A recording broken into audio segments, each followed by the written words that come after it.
Bancada Fretilin se entrega relatório Comissão Inquérito Parlamentar ao Ministério Público.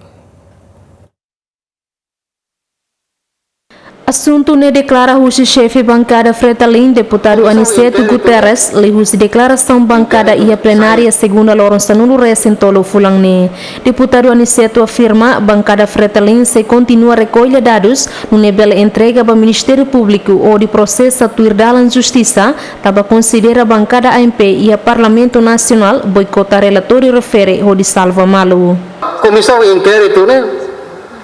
inquérito sai rir ne tambah itu bos cerita mahal rir tambah boikote untuk tambah saya ini boikote atau protes yang merumah kah atau ini atau protes atau bahira kami atau protes malu ya Aliança Lara 2017 ini CNRT mau hukum Primeiro-Ministro Emma Fretilin Primeiro-Ministro Lamanda ida se Primeiro-Ministro salah ita tu identifica nusa tambah saya mah tinggi takan tau se Primeiro-Ministro Fretilin yang salah tambah saya mah tinggi takan tambah saya mah tinggi boikote kalau sudah berhak mati ke respeto masih dengan intervenção tambah saya mah tinggi boikote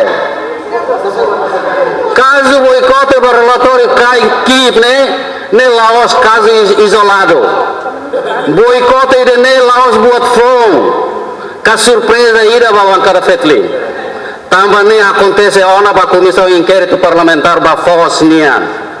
Chefe bancada CNRT Duarte Nunes Sateten sistema controle do projeto ne Barak Tebes, mas que relatório Comissão Inquérito nela consegue aprova, mas o sistema selo continua hala uniacnar o de controla projeto sirane. Também deputado Duarte considera pagamento do projeto a tucida hatnuno recentolo ne, la depende de relatório husi Comissão Inquérito Parlamentar nian. Sistema controle itanerai ne Barak Tebes irema itariam inquérito parlamentar ne Tribunal de Contas inspeções para Barak e Ministério irá que inspeção o terreno contribui para o controle ou só estar unia deve keep quando ne relator la mai sei lá ia problema barai ne também está sei a Câmara de Contas tinatian ni hal ni relatório ni certo mai será que itu bot ser la fiar Câmara de Contas.